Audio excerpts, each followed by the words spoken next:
नमस्कार, आदाब। Crime petrol dial 100 में आप सबका स्वागत है। हम सारी जिंदगी भागदौड़ करते हैं। अच्छी नौकरी, प्रमोशन, अच्छा मकान, गाड़ी, बच्चों की पढ़ाई लिखाई, बच्चों की फरमाइशें। हम अपने परिवार में निवेश करते हैं, इन्वेस्टमेंट, क्योंकि परिवारजनों की खुशी से हमें सुख मिलता है। लेकिन हमारे देश में ऐसे कितने परिवार हैं जहां सच में सुख का वास है? क्यों लाख कोशिशों के बाद भी आज वो परिवार दुखी हैं या उनके बीच में प्यार और सुख नहीं है?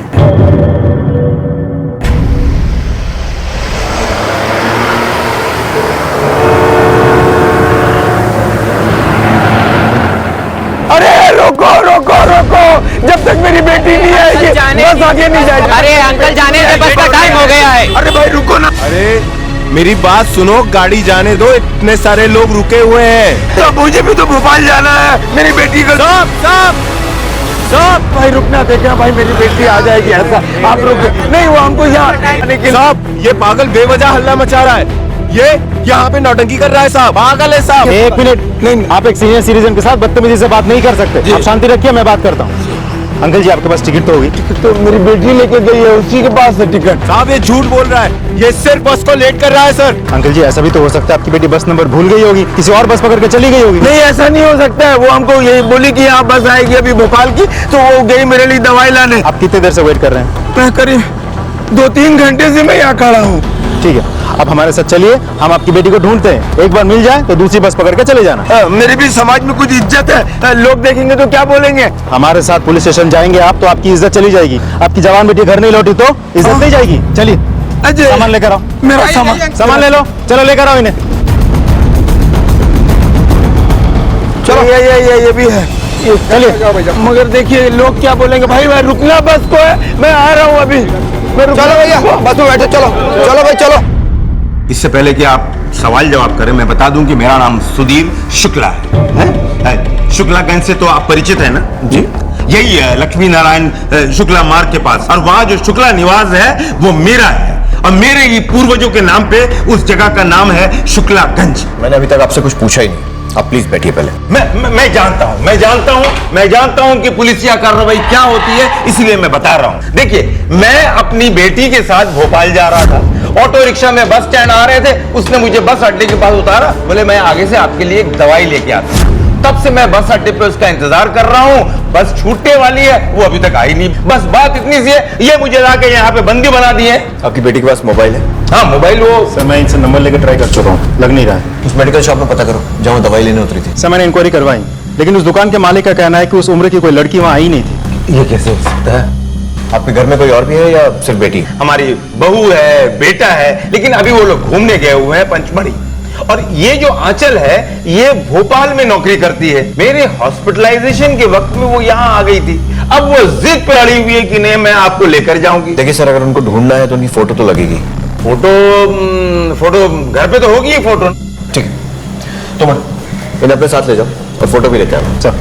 क्या गजब कर रहे हैं जनाब, मैं आप लोगों के साथ कैसे जाऊंगा? मेरी एक अपनी इज्जत है, वहां मैं अड़ोस पड़ोस वाले देखेंगे तो क्या बोलेंगे कि मैं पुलिस के साथ में। किसी प्राइवेट गाड़ी में इनको भेजने का इंतजाम करो। सर, आप आइए मेरे साथ, ये लीजिए। आइए आइए, आप बैठिए, हम खोज कर लाते हैं। जी, आप बैठिए। सामान रख दो।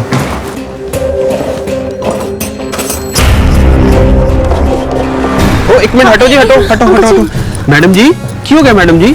आप लोग शुक्ला जी को जानते हो? हाँ जी, हम तो बचपन से यही रहते हैं, उनके बड़े पुराने किराएदार हैं। अभी तो वो यहाँ है नहीं, भोपाल गए हुए हैं। अच्छा ये बताओ, उनकी दिमागी हालत तो सही है ना? की गल कर रहे हो मैडम जी? पपी देख। हाँ मैडम जी, आप कैसी बात कर रहे हैं? वो तो बड़े चंगे इंसान है।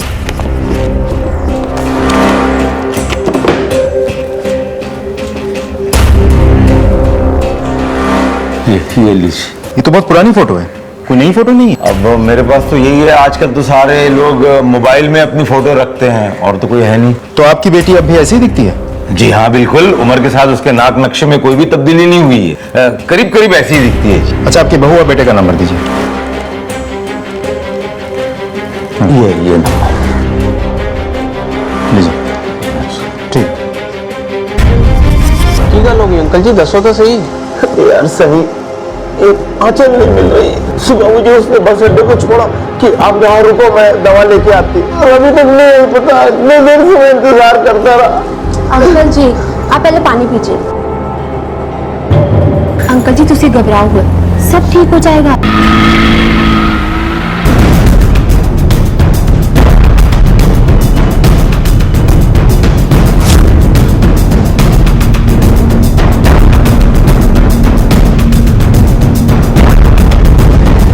आंचल शुक्ला का मोबाइल नंबर भेज दिया है, ट्रायंगुलर रिपोर्ट निकालिए जल्दी।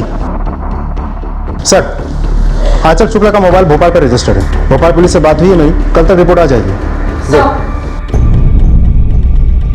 सर पूरा एरिया छान मारा, कुछ नहीं मिला। जिस जगह पर वो अंकल उतरे थे उसके आसपास कोई सीसीटीवी? यस सर, वहाँ पे एक एटीएम है जिसके पास सीसीटीवी लगी है, उसका फुटेज मिला है। गुड, फुटेज चेक करते हैं, शायद कुछ मिले। लगाओ।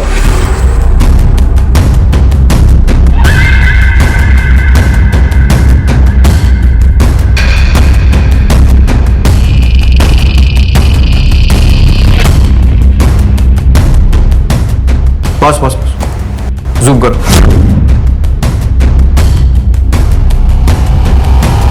ये रिक्शा वाला, इस रिक्शा के नंबर से इस रिक्शा वाले का पता करो। इसे जरूर कुछ मालूम हुआ। सर हाँ साहब, काका साहब को मैंने चौराहे पर छोड़ दिया था और उसके बाद उनके साथ जो लड़की थी उनको अस्पताल छोड़ा था। पक्का? हाँ साहब।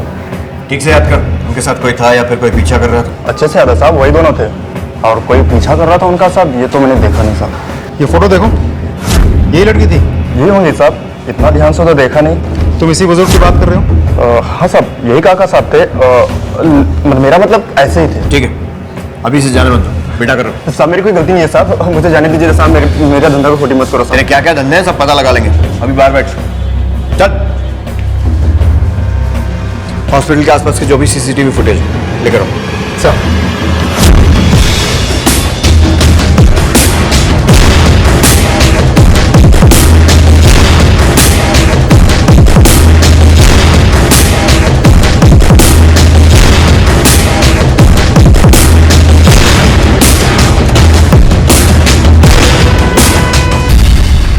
इस वीडियो में तो इस लड़की की शक्ल साफ नहीं दिखाई दे रही। अंदर बाहर कोई और कैमरा? सर हॉस्पिटल में 3 एंट्री पॉइंट्स हैं, एक इमरजेंसी वाला, दूसरा वो जहाँ से हॉस्पिटल के कर्मचारी आते जाते हैं, वो गेट बहुत छोटा है, और तीसरा हॉस्पिटल का मेन गेट जहाँ पे ये कैमरा लगा है, जिससे हमें ये फुटेज भी मिला है। बाकी कैमरा सारे कॉरिडोर्स में लगे हैं। क्या लगता है सर आपको, क्या हो सकता है? इस लड़की की एंट्री तो मेन गेट से हुई है, लेकिन इसकी एग्जिट कहाँ से हुई कुछ समझ में नहीं आ रहा। इस तरह अचानक गायब हो जाना, कोई तो पेच है। पक्का उस लड़की को अंदर किसी ने नहीं देखा? सर जितने लोगों से पूछताछ की है सबने यही कहा है कि इसे नहीं देखा है। ठीक है, फिर उस रिक्शे वाले को छोड़ दो। सर,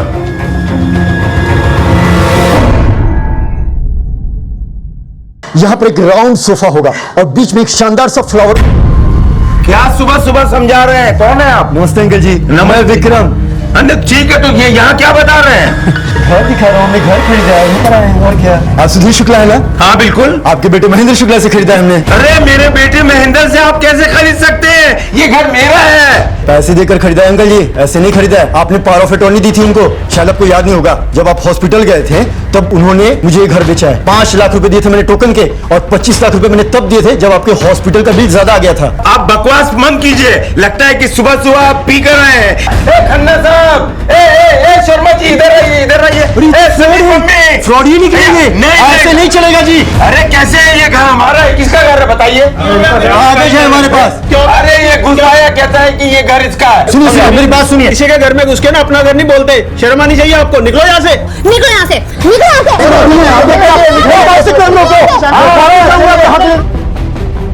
ये देखिए सर, MOU और पावर ऑफ अटॉर्नी की कॉपी। चीटिंग किया इन लोगों ने मेरे साथ, फ्रॉड है ये। ये सब कब और कैसे हुआ? मैं अपने लिए घर खरीदने के लिए देख रहा था। मैं काफी ब्रोकर से भी जाकर मिला और इंटरनेट के अलग अलग साइट्स पर जाकर मैंने कई सारे ऐड देखे, जहां पर इनके घर का भी यानी शुक्ला निवास का भी ऐड दिया हुआ था, जो कि 60 लाख रुपए में बिक रहा था, जहां पर इनके घर के कुछ एक फोटोग्राफ, कॉन्टैक्ट डिटेल और एड्रेस दिया हुआ था। फिर मैंने छानबीन शुरू की तो मुझे पता चला ऐसे घर की कीमत उस एरिया में 1 से लेकर 1.25 करोड़ के बीच में है। और ये घर चूंकि मुझे कम कीमत में मिल रहा था, फिर मैंने उस ऐड में दिए गए नंबर पर कॉल किया तो मुझे पता चला कि वो नंबर सुधीर शुक्ला के बेटे महेंद्र शुक्ला का है। फिर मैं उससे मिला तो उसने मुझे बताया कि उसे पैसों की बहुत जरूरत है, इसलिए वो सस्ते में घर बेच रहा है। इसलिए मैंने उसी समय उसको 5 लाख रुपए दिए एज ए टोकन मनी और घर को रोक लिया। फिर मैं इनके घर पर ही गया था। इनका घर मुझे काफी पसंद आया, लेकिन सच कहता हूँ सर, इनके घर पर इनके बेटे के अलावा उसमें कोई नहीं था। बाकी सारे लोग हॉस्पिटल गए हुए थे। कब हुआ था ये सब? तारीख याद है आपको? 12 नवंबर सैटरडे था उसे। उस दिन आप सब लोग कहाँ थे? मेरा बेटा और मेरी बहू दोनों घूमने गए हुए थे। मेरी बेटी आंचल आई हुई थी और मैं और वो दोनों अस्पताल गए हुए थे अपने ऑपरेशन के बाद में चेकअप कराने के लिए। वहां बहुत भीड़ थी, इसलिए थोड़ा वक्त लग गया। ये झूठ बोलता है। आपके बेटे और बहू दोनों का फोन लगातार बंद आ रहा है। ठीक है, आप धोखाधड़ी का केस दर्ज करवा दीजिए। रिपोर्ट लिखवानी। सर चलिए। चलो और अगर बेटे की कोई खबर मिले तो बताइएगा जरूर। जी मैंने कहा था कुछ तो गड़बड़ है। जो दिख रहा है वैसा है नहीं। विक्रम की बातों से लग रहा है कि वो सच बोल रहा है। मतलब बाकी सारी सच्चाई ये महेंद्र बताएगा। ढूंढो इसे, इसके कॉल रिकॉर्ड्स चेक करो। ये लोग हिली एरिया में है। अगर पचमढ़ी में है तो हो सकता है डिफिकल्टी हो, लेकिन जहां भी ठहरे होंगे वहां कोई ना कोई आईडी प्रूफ दिया होगा या फिर एटीएम से पैसे निकाले होंगे। बैंक डिटेल्स, फाइनेंशियल रिकॉर्ड्स, जो भी मिलता है सारी डिटेल्स निकालो। हाँ, चल के mobile report. Sir expected any time, follow up कर रहा हूँ मैं। ठीक है, कीप मी अपडेटेड। सर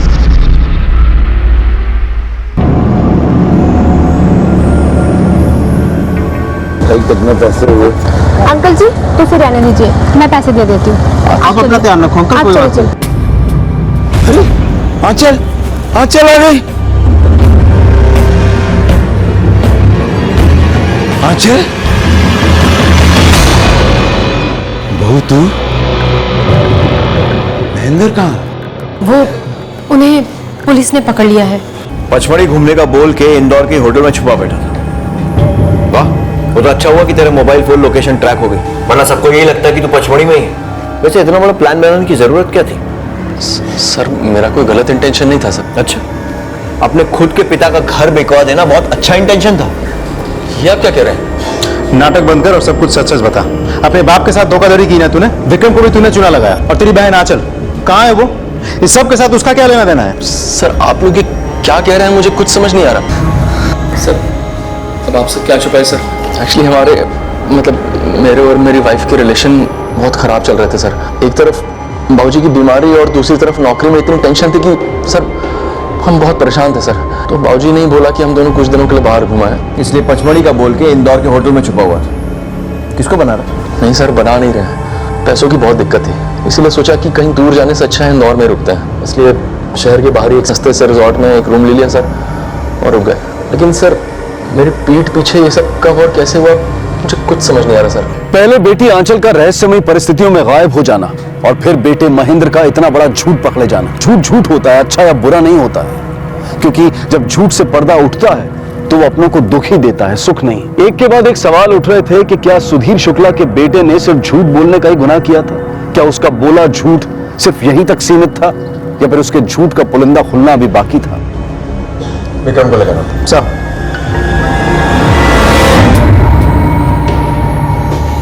यही वो आदमी जिसने तुम्हें धोखा दिया? नहीं सर, ये कौन है? इसे तो मैं जानता भी नहीं सर।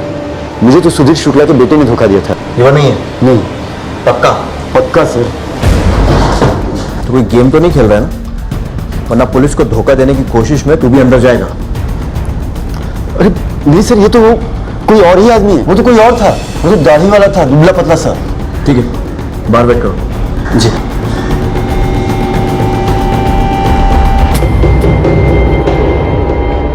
आंचल की कोई फोटो है तेरे पास हाल फिलहाल में ली हुई? और जहां वो काम करती थी उस जगह का नंबर दोनों ट्रांसफर कर।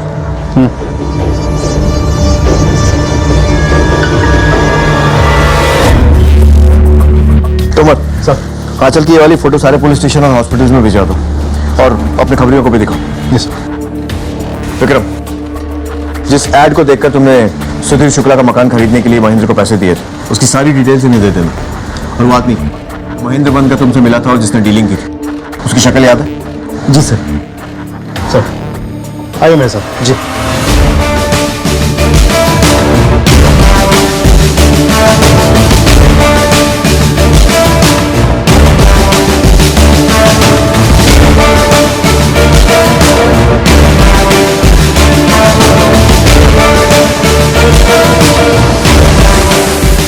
लड़का यही था?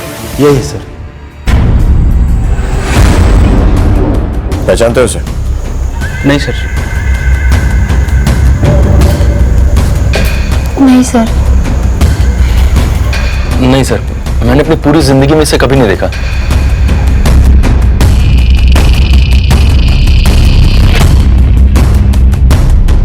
कौन है ये? मैंने कभी देखा ही नहीं, मैं नहीं जानता उनको। ये वही आदमी है जिसने आपके बेटा होने का नाटक किया, विक्रम को उल्लू बनाया और मकान बेचने की कोशिश की। हे भगवान। एक बात तो तय है शुक्ला जी, कि जो कोई भी है आपके घर के किसी सदस्य या फिर किसी करीबी के बहुत करीबी, वरना इसे ये कैसे पता होता कि आप कब घर में हैं कब नहीं? कहीं वो आपकी बेटी आंचल तो नहीं है? ना ना ना ना ना, मेरी बेटी तो लाखों में एक है, वो इस तरह का काम नहीं कर सकती। आंचल की मोबाइल ट्रायंगुलेशन रिपोर्ट आ गई? हाँ सर, उसके अनुसार आंचल ने अपने पिताजी को रिक्शा से बस अड्डे पे छोड़ने के बाद हॉस्पिटल गई। उसके बाद वो यहाँ वहाँ घूमती रही। रिपोर्ट से तो ऐसा नहीं लग रहा था कि उसके मन में कोई पर्टिकुलर डेस्टिनेशन था। फिर कुछ देर यहाँ वहाँ घूमने के बाद उसने अपना सेलफोन स्विच ऑफ कर लिया। इस आंचल के मूवमेंट्स काफी मिस्टीरियस है। पहले हॉस्पिटल में एंट्री लेना, उसके बाद मोबाइल फोन का बंद हो जाना, और उसके बाद अचानक मोबाइल का ऑन होना और पूरे शहर में भटकना। सर, एक और इंटरेस्टिंग मूवमेंट है। उस दिन सुबह करीब 4 साढ़े 4 के आसपास आंचल के मोबाइल की लोकेशन एयरपोर्ट और बिजासन टेकरी के पास पाई गई, और उसके बाद फिर उसके घर के पास वाले टावर में। जितना इस लड़की के बारे में पता लग रहा है उतना ही केस उलझता जा रहा है। बिजासन टेकरी और एयरपोर्ट के आसपास अच्छी तरह पूछताछ करो। एयरलाइंस और रेलवे में पता करो कि उस दिन आंचल शुक्ला के नाम से कोई टिकट बुक हुआ था क्या। आंचल के साथ काम करने वाले उसके दोस्तों, उसके कलीग से पूछताछ करो। पता करो कि कोई अफेयर था, कोई हिस्ट्री थी उसकी किसी लड़के के साथ, या फिर कोई लड़का जो पीछा कर रहा था, या फिर किसी से दुश्मनी। हर छोटी से छोटी डिटेल पता करो। सर, क्या आंचल शुक्ला आपकी दोस्त थी? जी सर। क्या आपको पता है कि वो गायब हो गई? गायब हो गई? आप में से किसी को उसने कुछ बताया कि उसकी जान को खतरा था या कुछ ऐसा? नहीं सर। हाँ सर, मुझे एक बात पता है। उसने भोपाल में एक फ्लैट लिया है। उसकी EMI जाती थी 30,000। उसे फाइनेंशियल प्रॉब्लम थी। मैंने उससे एक दिन फोन में बैंक वालों से बात करते हुए सुना। तो वो सुनने से ऐसा लग रहा है कि बहुत सुलझी हुई और समझदार लड़की है। फिर इतना बड़ा रिस्क क्यों लेगी? वो इतना तो समझती होगी कि अगर उसने ऐसी धोखाधड़ी की तो जब भी ये मामला उछलेगा वो फौरन पकड़ी जाएगी। हो सकता है कि आंचल का गायब होना और उसके पिता के मकान का धोखे से सौदा होना दो अलग अलग केसेस, या ये भी हो सकता है कि ये दोनों हादसे एक ही केस का हिस्सा हो। शायद आंचल की जिंदगी में कोई ऐसी कड़ी है जो अब तक सबसे छुपी हुई है। पता करो कोई और एंगल तो नहीं है इसमें, उसकी निजी जिंदगी में ऐसा कुछ जो उसने सबसे छुपा कर रखा। आंचल का एक लड़के के साथ अफेयर था। वो दोनों एक दूसरे को बहुत प्यार करते थे। कौन है वो लड़का और कहाँ रहता है? वो अभी अभी मुंबई शिफ्ट हुआ है। पता करो कि बॉयफ्रेंड कौन है और मुंबई में कहाँ रहता है, और उसके नाम से कोई केस या पुलिस रिकॉर्ड है क्या? ठीक है, तुम सर, सुधीर शुक्ला की पावर ऑफ अटॉर्नी और महेंद्र शुक्ला और विक्रम के MOU का वेरिफिकेशन हुआ? सर, MOU तो सही है, लेकिन पावर ऑफ अटॉर्नी गलत है। किसी भी रजिस्ट्रार ऑफिस में वो रजिस्टर्ड है ही नहीं। रजिस्ट्रार का नाम वगैरह सब गलत है। सर, एक इंपॉर्टेंट इन्फॉर्मेशन हाथ लगी है। जिस दिन आंचल गायब हुई उसी दिन उसने मुंबई जाने के लिए फ्लाइट की टिकट्स खरीदी, लेकिन वो उस फ्लाइट से मुंबई गई ही नहीं। सर, भोपाल पुलिस की रिपोर्ट पढ़ के क्या लगता है आपको? आंचल का किसी के साथ रिश्ता था, लेकिन उन दोनों ने ये बात सबसे छुपाई। पहले बॉयफ्रेंड का मुंबई शिफ्ट कर जाना, फिर आंचल का प्लेन का टिकट खरीदना मुंबई जाने के लिए, फिर उसके पिता के घर का धोखे से सौदा होना, और उसके बाद आंचल का गायब हो जाना। सर, कहीं ऐसा तो नहीं कि आंचल अपनी बाप की बीमारी का फायदा उठा रही हो और उसने नकली पावर ऑफ अटॉर्नी बनाई और फिर सुधीर के बेटे की जगह पे किसी को खड़ा करके सुधीर का घर बेचा? हाँ सर, ऐसा भी तो हो सकता है कि उसका बॉयफ्रेंड ही सुधीर का बेटा बनके खड़ा हो गया हो और घर बेचने का नाटक करके पैसे लेके रफू चक्कर हो गया हो, क्योंकि उसको पता था कि आंचल अपने बाबूजी के साथ चेकअप के लिए कब जाएगी। तुम्हारे इस केस में सिर्फ दो ही पॉसिबिलिटीज बनती हैं, या तो आंचल भी उसके साथ भाग गई, या फिर उसने आंचल के साथ भी कुछ भला बुरा किया और खुद पैसों के साथ भाग गया। अंकल जी देखो, रब पे भरोसा रखो, आंचल को कुछ नहीं होगा। वो जहां भी होगी ना ठीक होगी, आ जाएगी वो।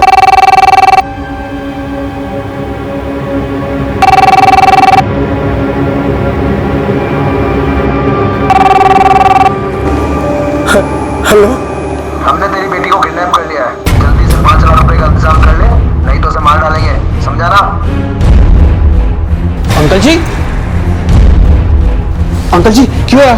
क्यों है अंकल जी? एक मिनट, बैठो बैठो बैठो, आप बैठो बैठो। अंकल जी घबराओ ना, बताओ अंकल क्या हो गया? क्या हो गया, क्यों घबरा रहे हो, बताओ।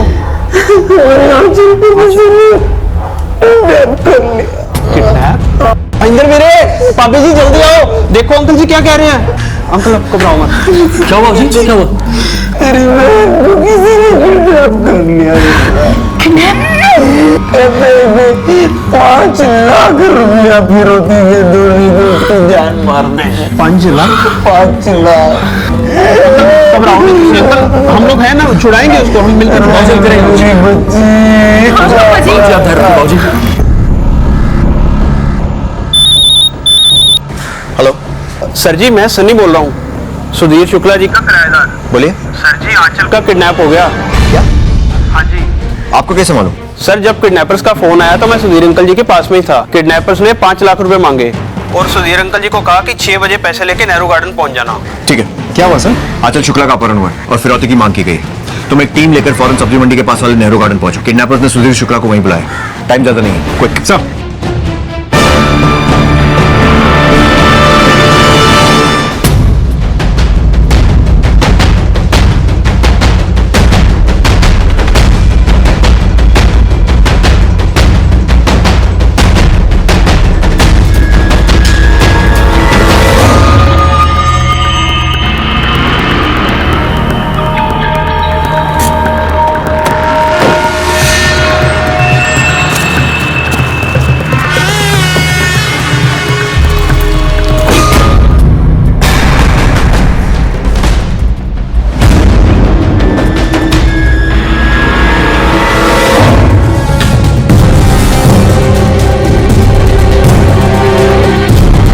आगे देखो।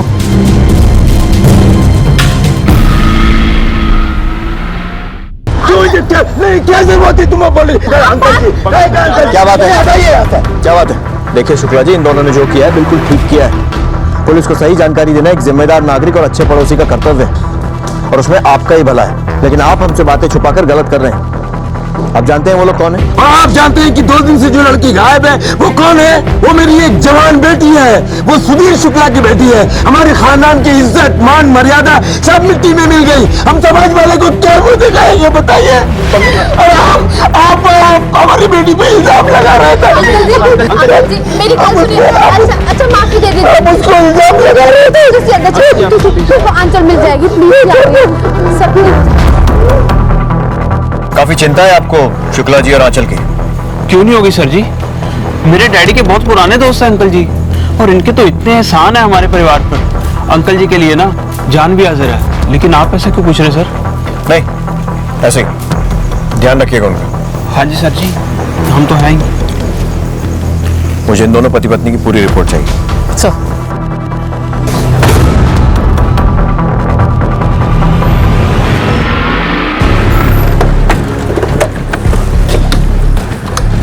सर, हाँ तो अगर मैं थोड़ी देर पहले पहुंचा होता तो किडनैपर को रंगे हाथों पकड़ लेता। हमें इन्फॉर्मेशन थोड़ी लेट मिली थी। या तो लेट मिली थी या फिर शायद लेट दी गई थी। अब समझ में आया। मैं सनी और पम्मी की रिपोर्ट क्यों मांग रहा था। सर, आपको सनी और पम्मी पे शक है? तुमर, शक करना हमारे प्रोफेशन की पहली रिक्वायरमेंट है। जब तक अपराधी पकड़ा नहीं जाता हम सब पे शक करते हैं। हमारी शक की लिस्ट में कौन कौन था? सर, सबसे पहले सुधीर शुक्ला का बेटा महेंद्र शुक्ला, फिर उसकी बहन आंचल, उसके बाद फिर आंचल का मुंबई में शिफ्ट हुआ बॉयफ्रेंड जो हमारे लिए अनजान है, और फिर जैसे कि आपने बताया सनी और पम्मी। अपनी लाडली बेटी को बचाने के लिए एक पिता किसी भी हद तक जा सकता है।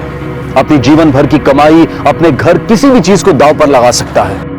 संतान का प्रेम होता ही ऐसा है। सुधीर ने भी यही किया। लेकिन क्या इसका परिणाम वही होने वाला था जो सुधीर शुक्ला ने सोचा था, या फिर इस कहानी में अभी कुछ ऐसा घटने वाला था जिसकी कल्पना मात्र से ही इंसान सिहर उठे और रिश्ते नातों पर से विश्वास ही उठ जाए? क्या आंचल जिंदा थी? क्या महेंद्र वो मास्टरमाइंड था जिसने ये सारा जाल बुना था? और पम्मी और सनी का इस पूरे केस में क्या इन्वॉल्वमेंट था? या फिर कोई और था जो दूर रहकर ये पूरा खेल खेल रहा था और ये सभी पात्र उसके हाथों की कठपुतली थे?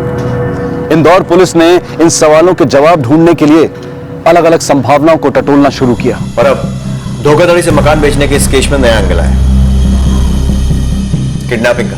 आंचल का किडनैप हुआ और फिरौती मांगी गई और सुधीर शुक्ला ने पुलिस को बगैर बताए फिरौती दे भी दी।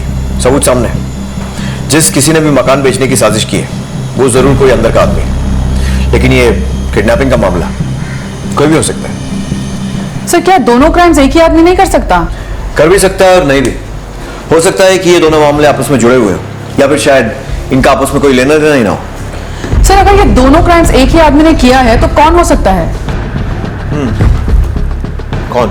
सर सुधीर शुक्ला का बेटा महेंद्र शुक्ला, क्योंकि बड़ी कन्वीनियंटली अपनी पत्नी को लेकर पंचमढ़ी जाने के नाम पे बगल वाले रिसोर्ट में चला गया था, जबकि उसको पता था कि बाबूजी की तबीयत खराब थी। और वो क्राइम इसीलिए कर सकता है क्योंकि उसके पास घर की चाबी भी थी।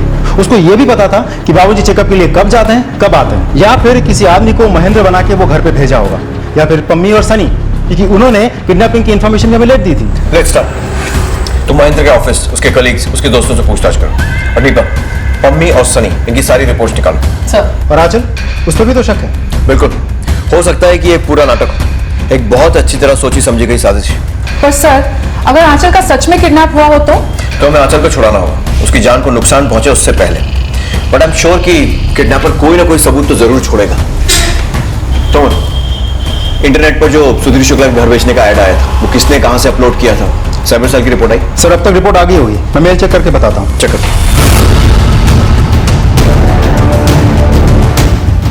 इंटरेस्टिंग सर, घर बेचने का ऐड जिस आईपी एड्रेस से अपलोड किया गया था वो सुधीर शुक्ला के आईपी एड्रेस है। उनके घर में वाईफाई है? Yes sir. पता करो कि वाईफाई का पासवर्ड किस किस के पास है। सर सडे का अपना वाईफाई खराब हो गया सी, तो फिर हमने सुधीर अंकल के वाईफाई का पासवर्ड ले लिया। जी मैं तो इंटरनेट वगैरह ज्यादा जानता नहीं हूँ। हमारे घर के वाईफाई का पासवर्ड मेरे अलावा महेंद्र और आंचल को पता है। सनी सिंह और पम्मी, इन दोनों पति पत्नी का बैकग्राउंड चेक किया? जी सर, बहुत ही भले लोग हैं, हमने पता किया है। ये सनी और पम्मी कैसे लोग हैं? अच्छे लोग हैं मैडम जी। सनी पाजी और पम्मी भाभी की कभी तो कोई ऐसी किसी से लड़ाई भी नहीं हुई। सर उनका कोई बच्चा नहीं है, दोनों मिलकर एक छोटी सी दुकान चलाते हैं, वो भी शुक्ला जी की मेहरबानी से। सर जी, साढ़े को लेने पैसे कितने से कि हम दुकान खोल पाते? वो तो अंकल जी ने मदद की तो हम इतना कर पाए। अगर उन्होंने धोखाधड़ी से आंचल को किडनैप करवाया होता, घर बेचा होता, तो किडनैपिंग की जानकारी हमें क्यों देते? पैसे इधर से उधर हो जाते, बात खत्म हो जाती। ये भी हो सकता है कि दोनों ने बढ़ाई का नाटक भी कर लिया और माल भी अंदर कर लिया, क्योंकि सुधीर और उसके घर के सबसे ज्यादा नजदीक ये सनी और पम्मी है।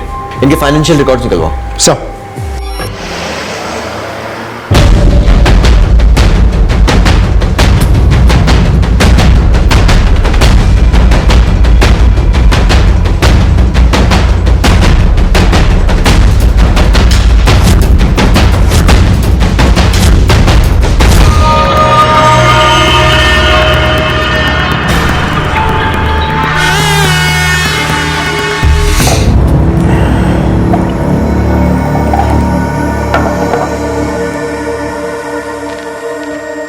बाबूजी, बैंक मैनेजर ने बताया कि अपने सारे गहने। हाँ बेटे, मैंने सारा का सारा गहना बैंक से निकाल लिया। बहू, उसमें कुछ गहने थे जो तुम्हारी सास ने तुम्हारे लिए इस घर में छोड़ा था, और कुछ गहने थे जो तुम अपने परिवार से लेकर आई थी। मुझे माफ कर दो इसके लिए, मुझे माफ कर। भाऊजी, आप मेरी और गहनों की चिंता मत कीजिए, पर आपने सब कुछ किडनैपर को दे दिया तो आपके पास तो कुछ भी नहीं बचा। हाँ बेटी, अब मेरे पास फूटी कौड़ी ही नहीं बची, लेकिन कोई बात नहीं। आंचल घर वापस आ जाए, इससे बड़ी खुशी की बात क्या हो सकती। ये तो शुक्ला खानदान की इज्जत का सवाल है, और मैं जानता हूँ कि इस मामले में तुम हमारी पूरी तरह मदद करोगी। जी भाऊजी, मैं आपके साथ हूँ। आप और महेंद्र एक ही जगह काम करते हैं? जी सर। कैसा आदमी है वो? मेहनत तो सर वो बहुत करता है, पर कामयाबी उसके नसीब में नहीं है, और सेल भी उसका इतना अच्छा नहीं था। एक बात और सर, पैसों को लेकर वो बहुत परेशान है। बस सूखे तनख्वाह पर उसका काम चल रहा है, ना कोई इंसेंटिव ना कोई बोनस। पैसों की जरूरत पूरी करने के लिए उसने कोई गलत रास्ता तो नहीं अपनाया था? मैं महेंद्र सट्टा खेलने लगा था। अभी हाल ही में इंडिया पाकिस्तान मैच में उसने काफी पैसे लगाए थे, पर वो सारे हार गया। सट्टे में पैसे लगाए थे ना तुमने? हाँ सर, लेकिन सर बस एक दो बार, वो भी हार गया। कौन से नंबर पर लगाए थे?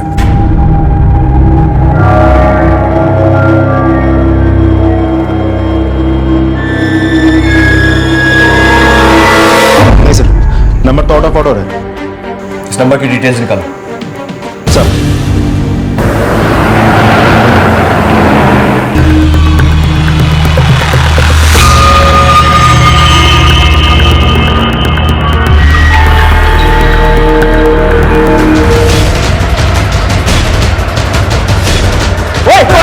कौन है तू घुसा कैसे? तू सुधीर अंकल के घर में कैसे है? बता। सनी जी, शोभा भाभी को देखिए ना। शोभा भाभी को- चलिए। शोभा, किसकी नजर लग गई है? हे भगवान, हे भगवान। लाश का पंचनामा करो और पोस्टमार्टम के लिए भेजो। सर, आपने किसी को देखा था? मैंने किसी को नहीं देखा। मैंने किसी को नहीं देखा। मैंने देखा उसे। आप लोगों ने जिस बंदे का स्केच दिखाया था ये वही था। देखा क्या, मैंने तो उसे पकड़ लिया था लेकिन वो छुड़ा के भाग गया। ये देखिए ना, उसकी पठानी का कॉलर मेरे हाथ में रह गया।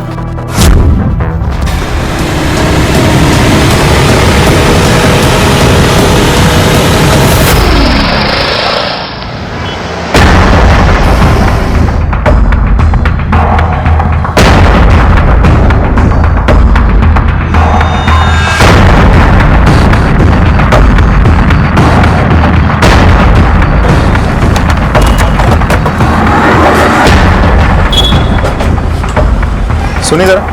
हाँ कहिए। ये देखिए आप ही की दुकान का है क्या? जी हाँ। जरा रिकॉर्ड बुक देख के बता पाएंगे ये किसका है? हाँ अभी देखता हूँ, बताता हूँ।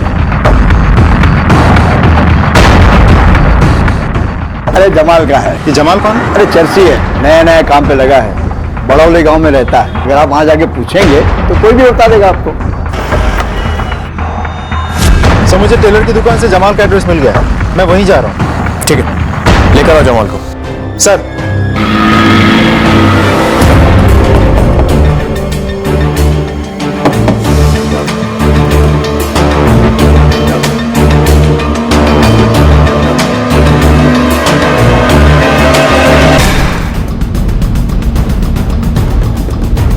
सर जमाल का तो खून हो गया, डेड बॉडी घर में ही मिली, दरवाजा भी टूटा हुआ है। फॉरेंसिक डिपार्टमेंट में फोन करो, लाश का पंचनामा कराओ और आस पड़ोस में पूछताछ करो कि किसी को आते जाते देखा है क्या, और ये भी कि जमाल कहाँ काम करता था। हाँ साहब, मैं जमाल को जानता हूँ। अगर तू जमाल को जानता है तो ये भी जानता होगा वो किसके लिए काम करता है। हाँ साहब, मैं जानता हूँ किसके लिए काम करता है। किसके लिए? सर, महेंद्र ने जिस नंबर पर सट्टा खेला था वो नंबर सट्टा किंग मेहता के नेटवर्क का हिस्सा है। और सर आखिर में जमाल मेहता के लिए काम कर रहा था। जो आदमी तुम्हारे पिता से फिरौती की पहली किश्त लेने आया था और जिसने धोखाधड़ी से विक्रम को मकान बेचने की कोशिश की थी, उसी ने तुम्हारी पत्नी को भी मारा है। कौन सर, आप किसकी बात कर रहे हैं? जमाल, भोला मत बंद। और ये बता तेरा रिश्ता क्या है उसके साथ? सर मैं नहीं जानता इसको, मैंने तो ये नाम ही पहली बार सुना सर। जमाल अपने आखिरी दिनों में सट्टा किंग मयंक मेहता के लिए काम कर रहा था। हाँ साहब, मैं जानता हूँ किसके लिए काम करता है। वो मयंक मेहता के लिए काम करता है। और तूने जिस नंबर पे सट्टा लगाया था वो भी मयंक मेहता के नेटवर्क का हिस्सा था, और जमाल भी। सर मैं सच कह रहा हूँ, मैं इनमें से किसी को नहीं जानता सर। मैं ना जमाल से कभी मिला हूँ ना उसका नाम सुना। अब यहीं पड़ा रहने दो इसे। अगर फिर भी सच नहीं उगला तो सेकंड राउंड खेलेंगे इसके साथ। पुलिस की सारी थ्योरीज और कड़ी जांच बार बार आकर किसी अनजान दीवार से टकरा रही थी।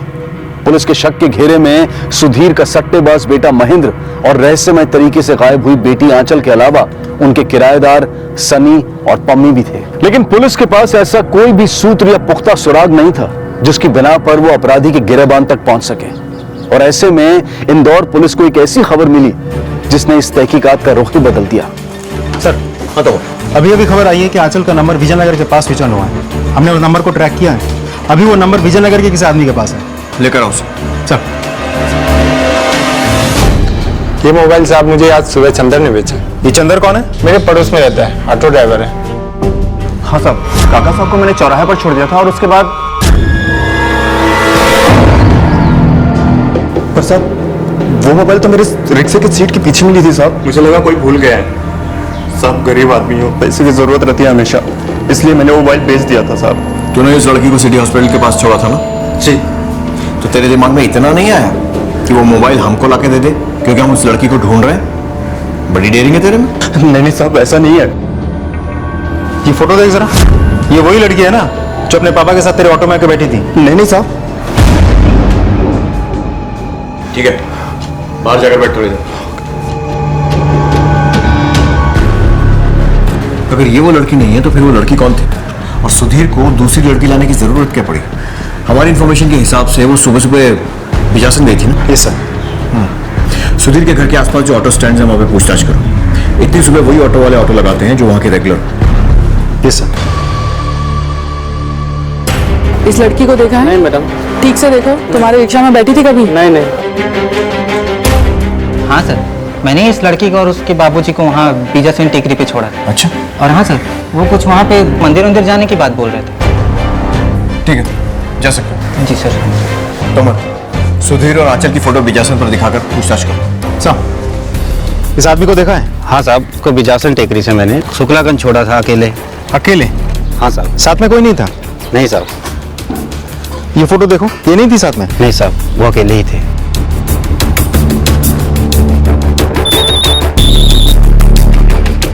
लगता है जिस कड़ी को हम ढूंढ रहे थे वो मिल गई। अब होगा दूध का दूध और पानी का पानी। एक काम करो, मम्मी और सनी को बुलाओ। Okay sir. सर मैं भी रोज बालकनी में योगा करती हूँ। सुबह कौन आता है कौन जाता है सब पर नजर होती है मेरी। सर मैं भी मॉर्निंग में एक्सरसाइज कर रहा था, तभी सुधीर अंकल आए और उन्होंने बोला कि वो आंचल के साथ भोपाल जा रहे हैं। तब तो भोर भी नहीं हुआ था, पूरी धुंध छाई हुई सी, और उन्होंने कहा कि आंचल ऑटो में बैठी है, तो हमने उन्हें बाय बोल दिया। तोमर, सर, बीजासन टेकरी का चप्पा छान मारो, जंगल वाला रास्ता है, वहां भी अच्छे से छानबीन करो, शायद कुछ मिले। अच्छा।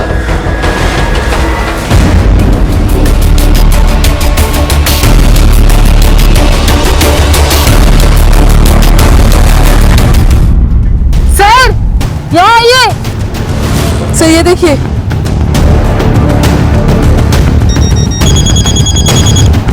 हाँ तोमर, सुधीर को लेकर आओ तुरंत।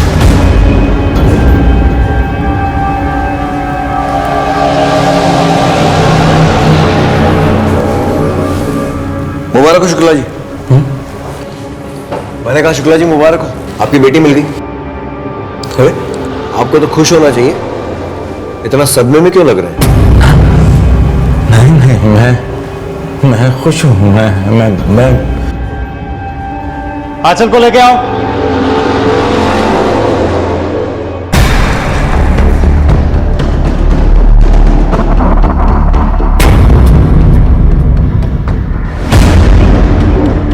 सुधीर शुक्ला के बदले हुए रवैये ने पुलिस को उन्हें अपनी कस्टडी में लेने पर मजबूर कर दिया और अब पुलिस उनके बयान को दोबारा दर्ज कर रही थी। उन्होंने अपने इस बयान के दौरान जो खुलासे किए उससे पुलिस के भी होश फाख्ता हो गए। जिसने और जिस वजह से इस जुर्म को अंजाम दिया गया था वो कोई सोच भी नहीं सकता था।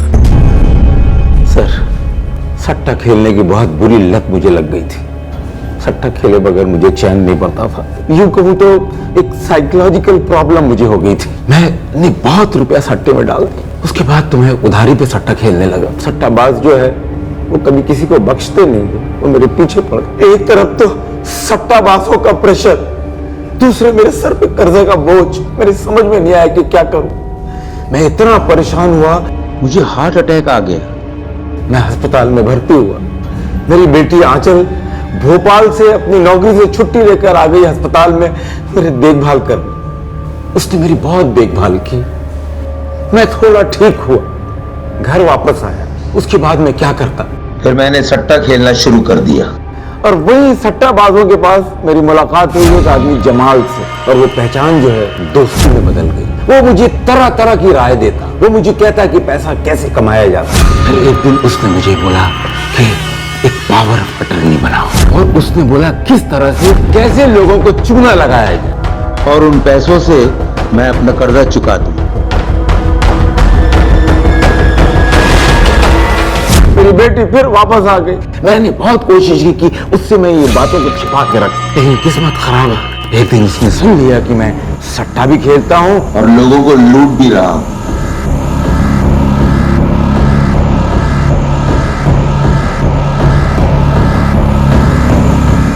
वो ये सब सुन के एकदम तिलमिला उठी और उसने मुझे धमकी दी कि वो मेरी सारी बात समाज और पुलिस को बता देगी। फिर मैंने उससे माफी मांगने का नाटक किया। हम लोग कुल देवी के मंदिर चलते हैं और मैं वहां कसम उठाऊंगा कि जिंदगी में कभी सट्टा नहीं खेलूंगा। मुझे एक बार मौका दे बेटी, चल मेरे साथ। मैंने उसका विश्वास जीता, उसे भरोसा दिलाया और कुल देवी के मंदिर जाने के बहाने सुनसान पहाड़ी एरिया में ले गया। बहुत ही सोच विचार करने के बाद मैंने एक प्लान बनाया और उसमें मुझे बखूबी कामयाबी मिली। मैंने फोन करके उस नर्स को बुला लिया। हमारी आंचल की उम्र की थी।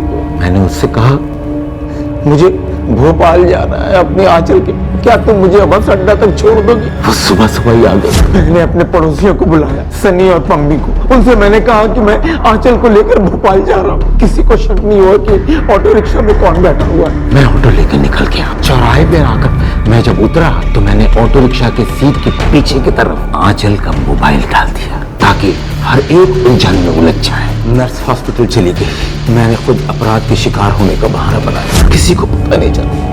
सबकी हमदर्दी मेरे साथ ही थी। मेरा नाटक बखूबी चल रहा था कि इसी बीच जमाल आ गया। जब जमाल के पीछे पुलिस पड़ी तो उसे मुझ पर शक हो गया। वो आके मेरे सामने खड़ा हो गया और उसे लगा कि मैंने ही उसे डील में धोखा दिया है और उसके पीछे पुलिस मैंने ही लगाई है और अपनी बेटी के मर्डर के केस में उसे फंसा रहा हूँ। तूने पुलिस को बताकर अच्छा नहीं किया, छोड़ूंगा नहीं तुझे। मैं डर गया, मैं घर से निकल गया, इसीलिए मेरी बहू जमाल का शिकार बन गई। मैंने सट्टा के महंत मेहता को जाकर सारी किस्से बता दिया। उन्होंने कहा कि घबराओ मत।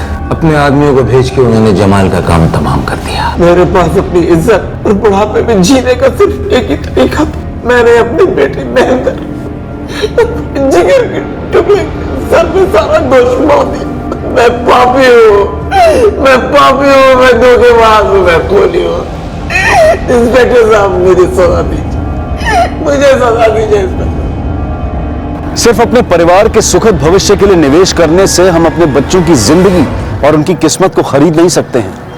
ये इन्वेस्टमेंट किसी म्यूचुअल फंड, शेयर या प्रॉपर्टी जैसा नहीं है।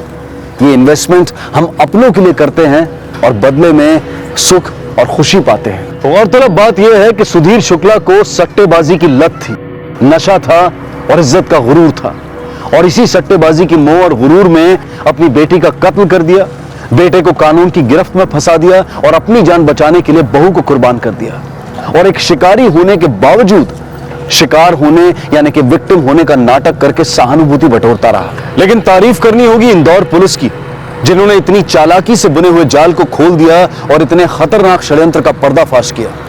आज सुधीर अपनी बची हुई जिंदगी जेल की सलाखों के पीछे बिता रहा है और उससे मिली जानकारी के आधार पर इंदौर पुलिस ने कई जगहों पर छापे मारे और सट्टा बाजारियों को गिरफ्तार किया।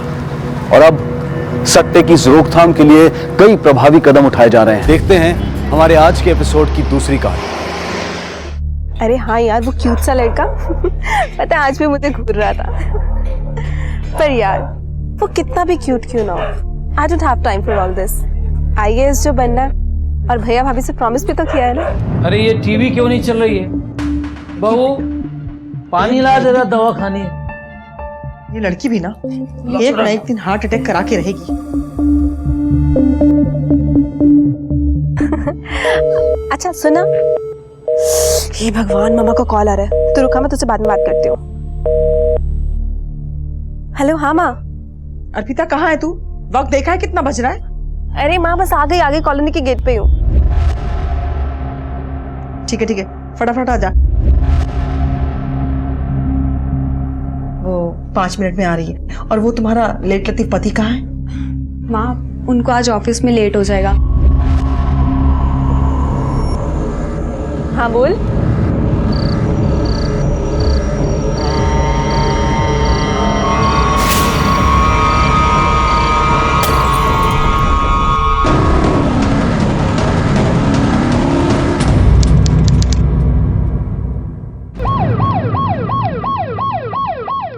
तो उन लड़कों ने तुम्हें छुआ पर रेप तो नहीं किया? मेरा मतलब कहां छुआ? मोलेस्टेशन ही तो हुआ है, रेप तो नहीं। 90% मोलेस्टेशन की घटनाओं में सबसे पहले पीड़ित को यही कहा जाता है। प्रशासन भी मोलेस्टेशन को गंभीरता से नहीं लेता है और न ही औरतें इसके खिलाफ पुलिस में रिपोर्ट लिखवाती हैं। और यही लापरवाह नजरिया कारण है कि हमारे देश में मोलेस्टेशन की घटनाएं बढ़ती जा रही हैं। इसलिए समय आ गया है कि हम मोलेस्टेशन की तरफ अपने नजरिए को बदलें, क्योंकि समाज का यह दुष्कर्म पीड़ित के लिए जीवन भर का सदमा है। और पिछले कई सालों में तो मोलेस्टेशन कारण बना है खून और आत्महत्या की घटनाओं का भी। 1 मिनट, ये क्या तरीका है बात करने का? अगर सवाल पूछनी है तो ढंग के पूछे। देखिए मैडम, हमें हमारा काम करने दीजिए। रुको, सही कह रही है चौबार। Yes ma'am. I am sorry. I know जो तुम्हारे साथ हुआ उससे तुम बहुत डर गई हो, लेकिन हमारा उन्हें पकड़ना बहुत जरूरी है। ताकि वो किसी और लड़की के साथ ये दोबारा ना कर सके, और इसके लिए तुम्हें हमारी मदद करनी ही होगी। अच्छा मुझे ये बताओ कि वो कितने लोग थे, एक या एक से ज्यादा? मैम, मुझे कुछ अच्छे से याद नहीं, लेकिन बहुत सारे हाथ थे, मुझे हर जगह छू रहे थे। मैंने कहा था ना जल्दी वापस आना घर, और लेट तक घूम। अच्छा बेटा ये बताओ कि तुम उनमें से किसी को पहचान सकती हो क्या? कुछ ऐसा जो तुमने देखा उनके बारे में?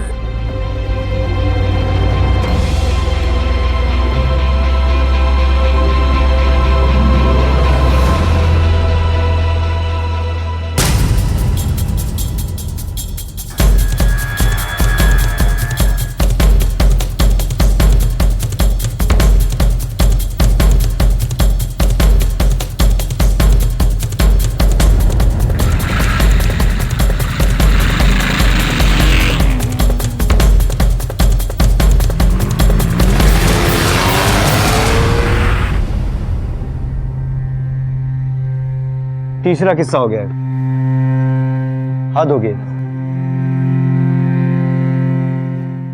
आपके घर में और कौन कौन है? ये आपका बेटा है? जी मेरा भाई का बेटा है, कॉलेज में पढ़ता है।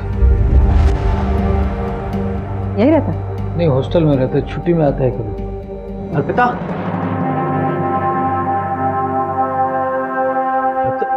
ठीक हो ना? भैया अर्पिता मैं हूँ, सब ठीक हो जाए। मैम पहले 2 बार भी ऐसा हो चुका है। आप लोग क्या कर रहे हैं? वो गुनहगार वहां पे खुलेआम घूम रहे हैं। और मैम देखिए, आपको हमारी कॉलोनी की लड़कियों की इतनी चिंता है तो जाइए ना, पकड़ के लेके आइए। देखिए सारी जिम्मेदारी पुलिस की नहीं होती है। हम यहाँ तैनात थे 3 महीने, अब कुछ नहीं हुआ। और आप लोगों से कहा था कि सिक्योरिटी में आप भी हमारी मदद करिए, फेंसेस लगवाइए, सीसीटीवी कैमरास लगवाइए। किया आप लोगों ने? देखिए मैम, आप जैसा कहेंगे हम सब वैसा ही करेंगे, लेकिन प्लीज इस बार ये मोलेस्टर्स बचने नहीं चाहिए। हम पूरी कोशिश करेंगे, लेकिन हमें आप सबकी मदद की जरूरत पड़ेगी, पूरे कॉलोनी की मदद की जरूरत पड़ेगी।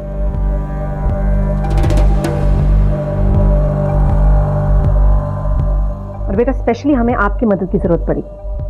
अगर आपको कुछ भी और याद आए तो हमें तुरंत बताइएगा।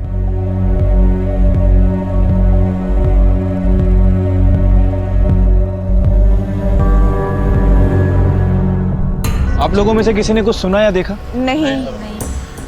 कमाल है, एक लड़की आपके मोहल्ले में जोर से चीखती है, चिल्लाती है, और सोसाइटी के 50 घरों में किसी ने उसकी आवाज नहीं सुनी। मैम हमने सोचा बच्चे हैं, शरारत कर रहे होंगे। शरारत? ये आप लोगों के मोहल्ले में तीसरा इंसिडेंट है, और फिर भी आप लोग चौकन्ने नहीं। लगता है आप लोगों को अपनी बच्चों की परवाह ही नहीं। अगर आप में से किसी को कुछ याद आए तो हमें इन्फॉर्म कीजिए। पिछले 2 केसेस में और इसमें क्या सिमिलैरिटी है, कुछ पता चला? मैम तीनों विक्टिम्स को ज्यादा कुछ याद नहीं है। सेकंड विक्टिम पूजा के मुताबिक वो 2 मोलेस्टर्स थे, लेकिन अर्पिता के हिसाब से वो 2 से ज्यादा थे। अर्पिता काफी हिली हुई है। ये ऐसे केसेस इतने सेंसिटिव होते हैं कि अक्सर ऐसे होता है कि विक्टिम अपना दिमाग ही बंद कर देता है, उस तकलीफ देने वाली चीजों को याद ही नहीं करना चाहिए। लेकिन मैम इस केसेस में मोटिव क्या हो सकता है? आई मीन कपड़े फाड़े गए लेकिन रेप अटेम्प्ट नहीं हुआ। अगर उनकी लेवल तक गिर के देखो ना, तो हो सकता है मजे के लिए किया, आगे जाने की हिम्मत ना हो, या ये भी हो सकता है कि इस बात का डर हो कि ये जीता जागता मोहल्ला है, कोई भी आ सकता है। तो अलग बात है कि जीते अपने लिए ही लोग। चलो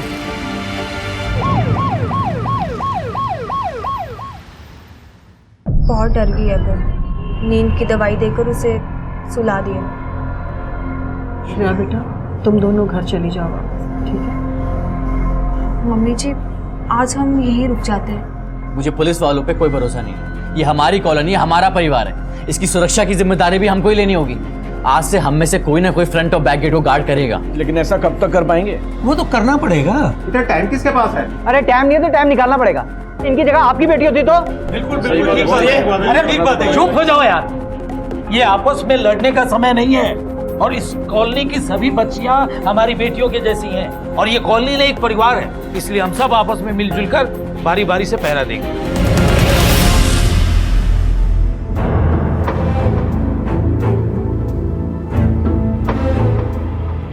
आखिरकार सारे मोहल्ले वालों ने एक परिवार की तरह एकजुट होकर सुरक्षा की जिम्मेदारी अपने ऊपर ले ली और रात में बारी बारी से चौकीदारी करने लगे। कुछ दिन तक तो सब कुछ ठीक रहा, लेकिन कुछ दिन बाद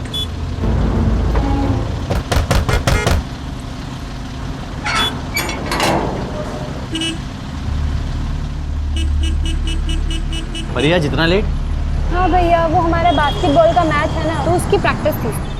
अच्छा अच्छा, ठीक है, आराम से जाना, सब ठीक है, मैं हूँ यहाँ पे, डरना मत।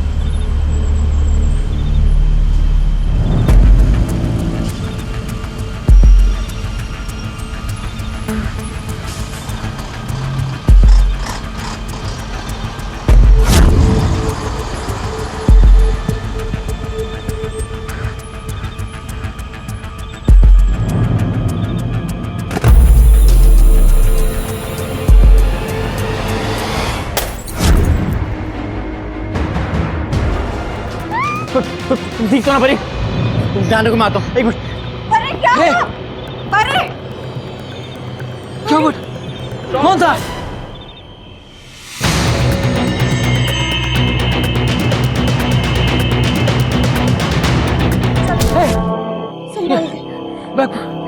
ले चल।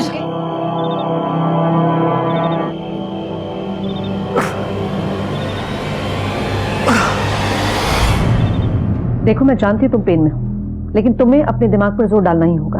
कल रात जब तुमने उनका पीछा किया, क्या तुम उनकी शक्ल देख पाए? बहुत अंधेरा था वहां पे, मैं भागा उनके पीछे, पर मैं पकड़ नहीं पाया, वो झाड़ियों में कहीं जाके छुप गए।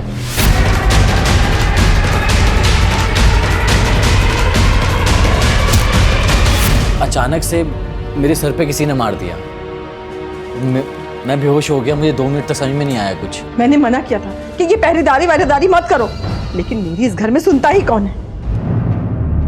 मैडम, मेरे बच्चे को आराम करने दीजिए, आप जाइए प्लीज। देखिए, अरे नहीं माँ, ये चीज ज्यादा जरूरी है। मैम, मैं उन मॉलेस्टर्स को पकड़ने के लिए आपकी पूरी मदद करूंगा, आप प्लीज उनको पकड़िए। सर, मैं बहुत डर गई थी। जैसे ही वो आवाज़ हुई, मैं भागी और तभी किसी ने मुझे पीछे से आके पकड़ा। मैं बहुत घबरा गई और चिल्लाई भी। तभी वहाँ पे शुभ भैया आ गए और वो दोनों भाग गए।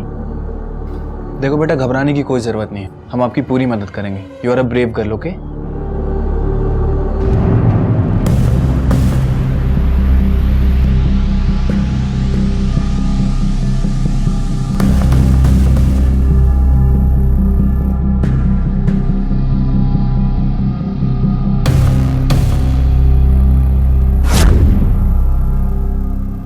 मैम, कॉलोनी के फ्रंट और बैक दोनों गेट पे सिक्योरिटीज है और पीछे वाली दीवार पे कांच भी लगवा दी है। मुझे लग रहा है ना, ये कहीं अंदर का ही जॉब है। ये मोलेस्टर्स इसी कॉलोनी में से कोई है। मैम, क्या हो रहा है? ये चौथा केस हो गया मैम। चौथा केस हो गया, और आप लोगों ने क्या किया? सीसीटीवी लगाने को कहा था ना? हो मैम। आप मैडम जी, बस लगने वाला है, वो कॉस्ट पे डिस्कशन चल रहा है। हद हो गई। मैम, आपसे एक बात कहनी थी। वो कल रात को जब मैंने उन मॉलेस्टर्स को बात करते हुए सुना था, तो मुझे लगा कि उनकी आवाज़ जानी पहचानी है, मैं जानता हूँ उनको, पहले कभी सुनी, ऐसा लगा मुझे। हमें भी यही लग रहा है कि ये मोलेस्टर जरूर इसी कॉलोनी के है, इसलिए मुझे कॉलोनी के सारे लोगों की डिटेल्स चाहिए। मैं आपकी मदद कर सकता हूँ, मैं इस सोसाइटी का सेक्रेटरी हूँ, आइए प्लीज।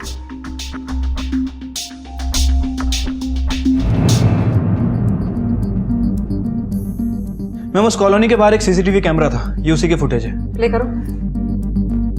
मोलेस्टर्स दिखाई दे रहे हैं क्या उसमें? नहीं मैम, शायद उन्हें पता था कि वहां पर कैमरा लगा है, इसलिए शायद बच के निकल गए। लेकिन मैम, ये देखिए। ये कौन है? मैम, ये ललिता शर्मा का बेटा है, ये दोनों उसी कॉलोनी में रहते हैं। उसी समय में ऐसी हालत में शायद कहीं ना कहीं इसका इन्वॉल्वमेंट हो सकता है। कॉन्फिडेंटली वापस आया है मोहल्ले में, ये सोचकर कि शायद कोई उससे पूछताछ ही नहीं करेगा। चल, पूछना पड़ेगा उसे।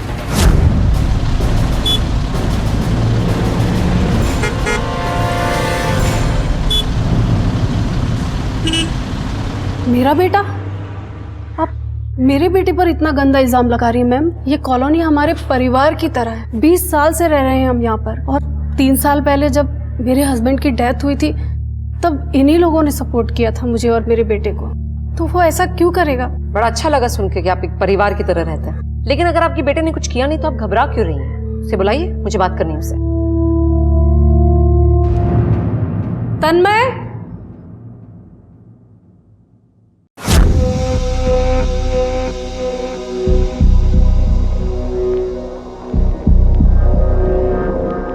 तन्मय, राइट?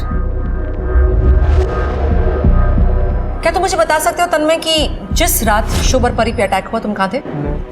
मैं दोस्त के घर था। दोस्त के घर मस्ती करने? जी। तो फिर तुम्हारी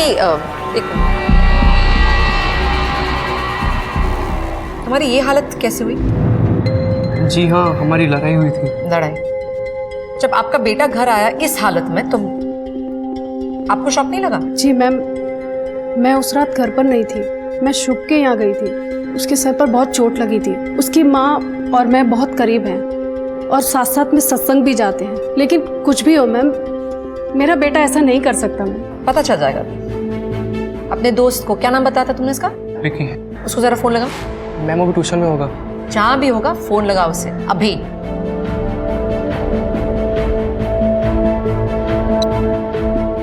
स्पीकर पे। विकी? हाँ कौन? मैं इंस्पेक्टर नैना सिंह बोल रही हूँ, तुमसे कुछ सवाल पूछने हैं। जी मैम। तुम परसों की रात कहाँ थे? घर पे था मैं। अकेले? नहीं मैम, तन्मय भी साथ में ही था। तुम दोनों के बीच कुछ झगड़ा हुआ था क्या? हाँ मैम, सॉरी मैम, पर वो तो ऐसी छोटी मोटी बहस थी। प्लीज आप ये बात मेरी मम्मी पापा को मत बताना। ठीक है, थैंक यू। अगर और सवाल हो गए तो हम वापस आएंगे। सर वो वीना है ना काम वाली, ये उसी का बेटा होगा।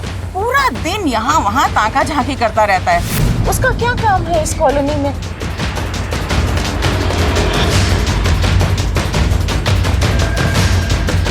ए लड़के, यहाँ क्या कर रहे हैं?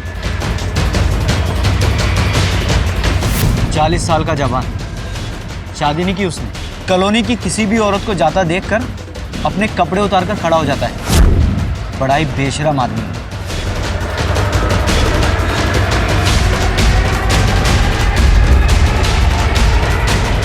और ये सब मैंने ही नहीं, कॉलोनी के बहुत से लोगों ने देखा है। आप चाहें तो पूछ लो। Thank you. इतने सारे नाम? हाँ मैम, इन सभी के नाम सामने आए, लेकिन हर आदमी किसी तीसरे आदमी पर इल्जाम लगा रहा है। ऐसे केसेस में ना किसी पे ज्यादा भरोसा नहीं कर सकते, क्योंकि हर कोई सामने आता है। या तो ये पर्सनल दुश्मनी निकालने की कोशिश होती है या लाइमलाइट में आने की कोशिश होती है। लेकिन कोई सस्पेक्ट्स निकल के आए कि नहीं? Yes ma'am. मैम कामवाली का बेटा राजा, लोगों ने इसे ताकझाक करते हुए देखा था। और कॉलोनी में रहने वाला बैचलर हर्ष, इसके अजीब बिहेवियर से लोगों को इस पे भी शक है। और मुझे अभी तक इस तन्मय पे भी शक है। एक काम करो, तुम इन दोनों से पहले पूछताछ करके आओ, पता तो चले क्या पता लगता है इनसे। Okay ma'am. हाँ, झांकता हूं मैं। ऐसा कहाँ लिखा कि ऐसा नहीं कर सकते? चुप कर! क्या बोल रहा है तू? कितनी बार तुझे मैंने मना किया है, लेकिन तू है कि सुनता ही नहीं। सर, मेरे बेटे ने कुछ नहीं किया। इसे तो सिर्फ बड़े लोगों की जिंदगी पसंद है और वही जिंदगी ये जीना चाहता है। इसने कुछ नहीं किया। मेरा बेटा बहुत सीधा है, वो जानता है कि यही उसकी असली जिंदगी है। बड़े लोगों की जिंदगी से सिर्फ उसका लगाव है। जिस दिन कॉलोनी में मोलेस्टेशन हुआ, उस वक्त कहाँ था आपका ये सीधा साधा बेटा? सर मैं तो घर पे ही था। बोलना माँ। फोन दिखा दे रहा। इतना महंगा फोन कहाँ से आया तेरे पास? सर मैंने सेकंड हैंड लिया है। सर ये कह रहा है कि सेकंड हैंड लिया है तो सेकंड हैंड ही लिया होगा। मेरा बेटा झूठ नहीं बोलता, उसे छोड़ दीजिए, उसने कुछ नहीं किया। तुम्हारे खिलाफ कंप्लेंट आई है कि तुम हमेशा बिना कपड़ों के बाहर खड़े रहते हो, स्पेशली जब लड़कियां वहां से गुजरती हैं। कुछ ज्यादा नहीं हो रहा साहब, मेरा घर है, मैं कभी कभी टॉवल के साथ बाहर चला जाता हूँ। इसमें दूसरों का प्रॉब्लम है, मैं कंफर्टेबल फील करता हूँ। अब किसी को परेशानी है तो अपनी आंखें बंद कर ले। और जब ये लड़कियों के साथ छेड़छाड़ हो रही थी उस वक्त कहाँ थे? इतना किसको याद है? देखिए, याद नहीं है तो याद करने की कोशिश कीजिए, या फिर याद करने के दूसरे तरीके आजमाओ। उस रात मैं घर पर ही था और जाऊंगा भी कहाँ? मेरा कोई अपना है नहीं जो किसी के घर जाऊं। अरे एक मिनट, क्या कर रहे हैं आप इसे नहीं देख सकते? आपके पास सर्च वारंट नहीं है। और साहब क्या आप यहाँ पे अपना टाइम वेस्ट कर रहे हैं? यहाँ कुछ नहीं मिलेगा आपको। तुम्हें हमारे समय की चिंता करने की जरूरत नहीं है। जल्दी मुलाकात होगी, वो भी सर्च वारंट के साथ। चलो।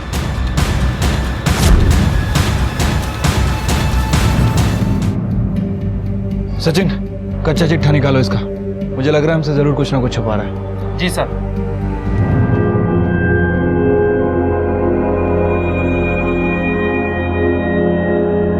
ओहो, नहीं नहीं रोते नहीं, चुप हो जा चुप हो जा चुप हो जा। क्या हुआ मेरे राज्य बेटे को? हाँ श्रेया, हाँ हल्ला हो रहा है, बहुत दर्द हो रहा है, प्लीज। हाँ शुभ, सो जा। क्यों इतना रो रहा है? हाँ और मेरा राजा बेटा रोया नहीं करते। हाँ सो जा।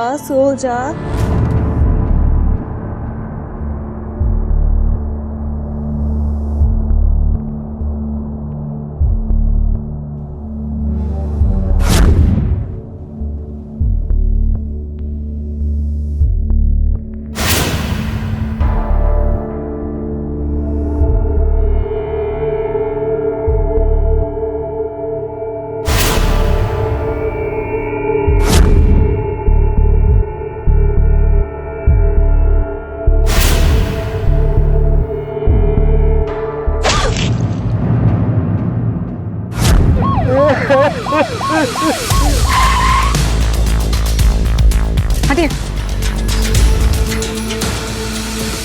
संभाल अपने आप को। हटा सबको। Okay ma'am. छोड़िए बॉडी को, छोड़िए प्लीज छोड़िए बॉडी को, छोड़िए आइए, छोड़िए आइए,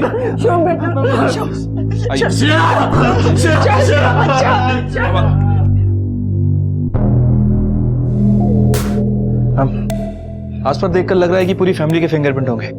डेफिनेटली।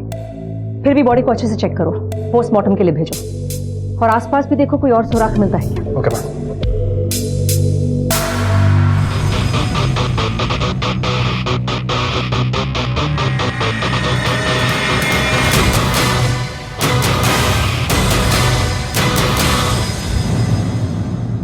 देखो, तुम्हारी पत्नी के साथ जो उसके लिए बहुत अफसोस है हमें। शायद समय सही नहीं है, लेकिन सवाल बहुत जरूरी है।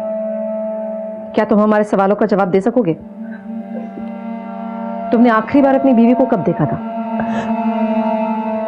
कल रात को यहीं पे मैं पेन किलर्स खा के सो गया तो हमारा बच्चा रोहन ये जोर जोर से रोने लगा। श्रेया उसे लेके नीचे चली गई, उसी वक्त आखिरी बार देखा था। तो तुमने उसकी चीख नहीं सुनी?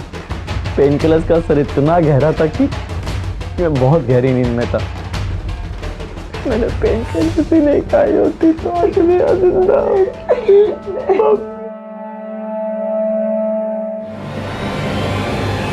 श्रेया, कहाँ है मेरी बच्ची? अरे क्या हो गया मेरी बच्ची के साथ? अरे मेरी बच्ची है, मुझे मेरी बच्ची की पहचाने दो ना।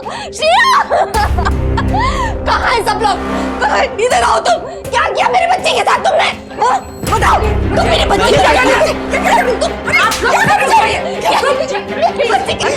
तुझे बहुत चिंता थी अपनी बेटी की। हाँ मार डाला मेरी बेटी को, ये बोल रही है तू मेरी बेटी को? अरे मेरा बेटा तो बहुत प्यार करता था उससे। मना किया था मैंने मेरी बच्ची को यहाँ आने से, लेकिन उसने मेरी एक भी बात मानी। अगर वो आज मेरे साथ होती ना तो उसकी ये हालत नहीं होती। और अब तो क्या ये झूठे आंसू बहा रहा है? जब मेरी बेटी जिंदा थी तो तूने इसका ख्याल भी नहीं रखा। मेरी बेटी को आप चले यहाँ से, कम ऑन।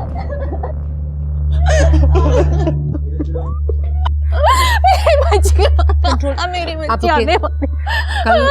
कल आपकी बच्ची आपके पास आने वाली थी? जी हाँ, कल रात को आने वाली थी पर नहीं आई। काश कि मैंने उसे कल फोर्स किया होता। मेरे बच्चे आप यहाँ किसी के साथ आई हैं? जी हाँ, मेरे ट्रेनर है। इन्हें साइड पे बिठाओ और पानी पिलाओ।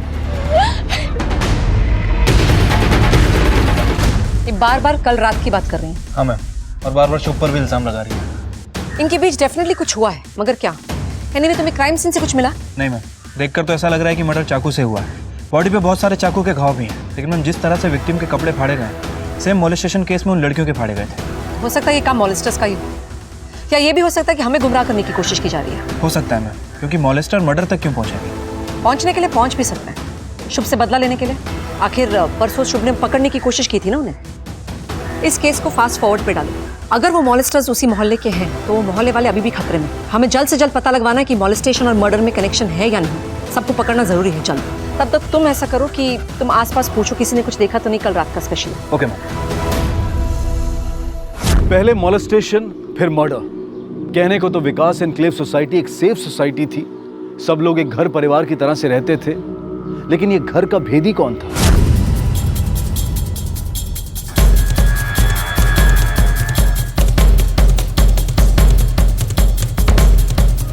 टीना का बेटा राजा और हर्ष, इन दोनों में से हर्ष के पास ज्यादा मोटिव लग रहा है। मैम पिछले 5 सालों से इसी कॉलोनी में रह रहा है, अकेला है, हो सकता है फ्रस्ट्रेट भी हो। पिछली कॉलोनी से इसे इसलिए निकाला गया क्योंकि वहां इसके ऊपर मोलेस्टेशन का चार्ज लगा था, लेकिन चार्ज साबित नहीं हो पाया। इसे देख के तो लगता है कि सबसे बड़ा सस्पेक्ट यही है, लेकिन हम बाकी दोनों को भी इग्नोर नहीं कर सकते। इन तीनों का प्रोफाइल ना हमारे प्रोफाइलर के पास भेजो, हमें इनको समझना बहुत जरूरी है। इनमें से कौन है जो केपेबल है मोलेस्टर से मर्डर तक जाने के लिए। और वैसे भी विक्टिम ने कहा था 2 या 3 विक्टिम्स है ना? मैम अभी तक जो इन्फॉर्मेशन हमारे पास है उसके हिसाब से 2 विक्टिम्स हैं। तो हो सकता है इन तीनों में से कोई आपस में कनेक्टेड हो। ऐसा कोई कनेक्शन है या नहीं, ये जानना बहुत जरूरी है हमारे लिए। मैम क्योंकि हमारे पास अब सस्पेक्ट की लिस्ट है, मुझे लगता है कि विक्टिम्स को हमें सस्पेक्ट की फोटो दिखानी चाहिए। हो सकता है कि फोटो देख के उन्हें कुछ याद आ जाए। गुड आइडिया, गाड़ी निकालो। Okay ma'am.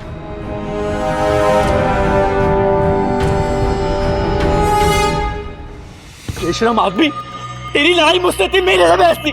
मेरे शेर है, क्या बिगाड़ा था तेरा? बोल, क्यों मारा तूने उसको? दिमाग खराब हो गया तेरा। कौन उल्टी सीधी बातें बता रहा है तुझे? अरे सब जानता हूँ तेरे बारे में मैं। कितना सिचोला है तू? 40 साल का हो गया, जवानी कभी गई नहीं अभी तक? नहीं गई। ऐसा था और ऐसा ही रहूंगा। क्या कर लोगे? बताओ, क्या कर लोगे? अगर ऐसा रहना है तो ये मोहल्ला छोड़। क्या हो रहा है? क्या हो रहा है? सब बंद करिए बस। चलिए आप लोग। लेकिन हम ये भूल जाते हैं कि पुलिस का हर जगह मौजूद होना मुमकिन नहीं है। तो ऐसे में हमारी जिम्मेदारी कहाँ जाती है? आज जब हमारा मोहल्ला, हमारे पड़ोसी हमारे मूल परिवार का हिस्सा बन चुके हैं, तो फिर इस बड़े परिवार की सुरक्षा का जिम्मा भी तो परिवार वालों को ही उठाना चाहिए। लेकिन सतर्क रहने का मतलब सजा देना नहीं। अपने परिवार का ध्यान रखें, लेकिन कानून को अपने हाथ में ना लें। तुम्हारी कॉलोनी वालों का गुस्सा जायज लग रहा है मुझे। हमने तुम्हारी पूरी हिस्ट्री निकाली है। 5 साल पहले भी एक मॉलेस्टेशन का चार्ज, और अब ये। मैम सबकी तरह आप भी मुझ पर विश्वास नहीं कर रही हैं। 5 साल पहले जो हुआ उसकी सजा अब तक भुगत रहा हूं मैं। मेरी एक दोस्त थी जिसे मैं पसंद करता था, और उसकी बातों से लगता था जैसे वो भी मुझे पसंद करती है। अगर मुझे जरा सा भी एहसास होता कि वो मुझ में इंटरेस्टेड नहीं है तो मैं उससे दूर रहता। उस छोटी सी गलती ने मेरी पूरी जिंदगी खराब कर दी। पर इसमें मेरी कोई गलती नहीं है मैम। पता नहीं शुभ मेरा नाम क्यों ले रहा है। ठीक है, हमें शायद और पूछताछ करनी पड़ेगी तुमसे। शहर में ही रहना। टीम को तैनात रखो चारों तरफ, सब पे नजर रखो, स्पेशली हर्ष के घर के बाहर। गुस्से से भरी कॉलोनी है ये, कभी भी कुछ भी हो सकता है, और हम लोग एक और क्राइम अफोर्ड नहीं कर सकते। मैंने टीम को ऑलरेडी ऑर्डर दे दिया। गुड। और ये इनका क्या हुआ जो लड़कियों को हमें फोटोग्राफ दिखानी थी? मैम उन तीनों विक्टिम्स को कह दिया है कि हम फोटोग्राफ्स लेकर आ रहे हैं। तीनों विक्टिम तो 4 थे ना, चौथी का क्या हुआ? मैम एक इंडिया के बाहर शिफ्ट हो गई है, मैंने उसे फोटोग्राफ्स फैक्स कर दिए, जल्दी वहां से रिस्पॉन्स आएगा। चलो लड़कियों से मिलते हैं। बेटा हमारे पास 3 सस्पेक्ट्स हैं। मैं चाहती हूँ आप इन्हें ध्यान से देखो और बताओ कि क्या इनमें से किसी ने आप पर अटैक किया है?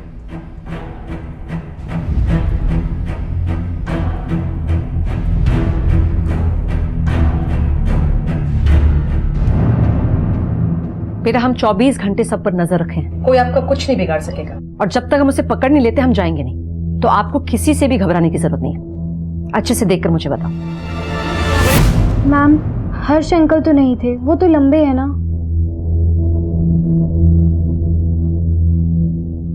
इन दोनों में से कोई? शायद इन दोनों में से ही कोई एक था।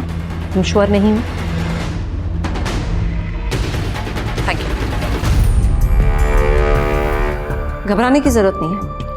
इन तस्वीरों को अच्छे से देखो और बताओ क्या इनमें से कोई था? याद नहीं है मैम, शायद इन दोनों में से कोई एक है। मैम मुझे सच में कुछ भी याद नहीं है, और मैं अब उस रात को याद भी नहीं करना चाहती।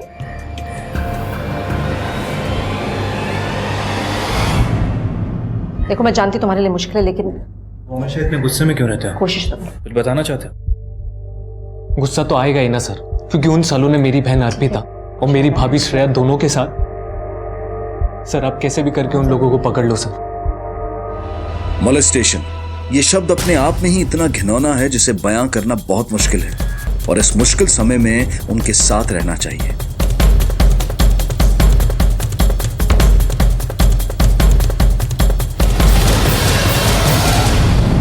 मैम चेतन कुछ ठीक नहीं लग रहा है। देखने से ऐसा लग रहा है कि उसके दिल में काफी गुस्सा है फैमिली के लिए। अभी तक हम ना क्रिमिनल को बाहर ही ढूंढ रहे हैं, फैमिली पे हमने ध्यान ही नहीं दिया। एक काम करो, तुम फैमिली की सारी हिस्ट्री निकालो, स्पेशली उस चेतन की। क्या उसके पास नाराज होने का कोई रीजन था कि वो मर्डर कर सके, मॉलेस्टेशन कर सके? मैं मर्डर तो समझ में आता है, लेकिन मॉलेस्टेशन, वो भी कजन के साथ भी। होने के लिए कुछ भी हो सकता है। हो सकता है ये दोनों केसेस जुड़े भी ना हो। मॉलेस्टेशन के आड़ में ये मर्डर किया गया हो। 40 साल के हर्ष ने अपने गले में फांसी का फंदा खुद डाला था, लेकिन दोषी ठहराया था शुभ को। लेकिन क्या हर्ष का इल्जाम सही था या फिर शुभ को फंसाने की एक साजिश?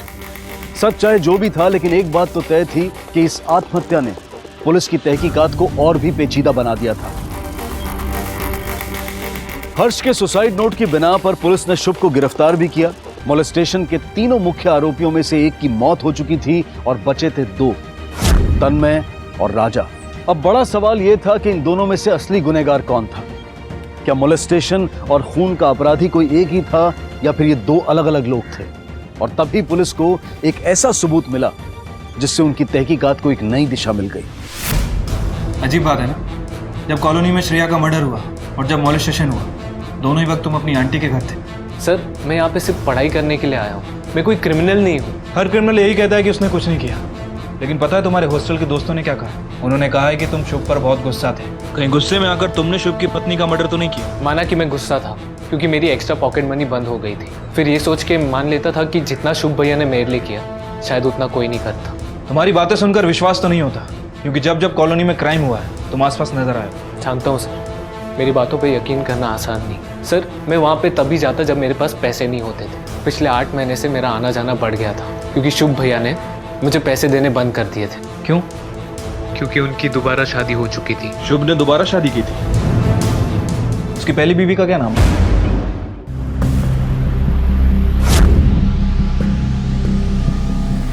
मॉम के घर लौट रहा हूँ। इस घर में मुझसे रहा नहीं जाता, हर जगह श्रेया की यादें हैं। I understand. मुझे ये बताओ, तुमने पहले श्रेया से शादी की, फिर उसे डिवोर्स दिया और फिर से तुमने उसी से शादी की, क्यों? मैम, एक्चुअली जब हमने पहली बार शादी की तो हमारे बीच में बहुत एडजस्टमेंट इशू थे। आप समझ सकते हैं, हम दोनों ही मैच्योर थे, छोटे थे। श्रेया की फैमिली में सिर्फ वो और उसकी माँ थी, यानी कि न्यूक्लियर फैमिली, इसलिए वो हमारी पूरी फैमिली में कभी एडजस्ट कर नहीं पाई, तो डिवोर्स लेना पड़ा। और फिर से शादी? डिवोर्स लेने के बाद हम दोनों का एक दूसरे से दूर रहना भी उतना ही मुश्किल था। मेरी मॉम ने कहा कि एक काम करो, उससे शादी करके दोबारा कर लिया, लेकिन अलग घर में, ताकि हमें थोड़ी सी प्राइवेसी मिल सके।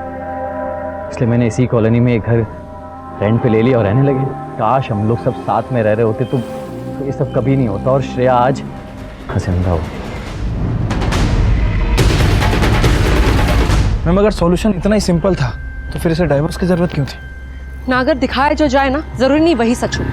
ये शुभ की साइड की स्टोरी है, लेकिन तुम्हें याद है उस दिन श्रेया की माँ कितना बुरा भला कह रही थी इन सबको? मुझे लगता है हमें श्रेया की माँ से मिलना चाहिए।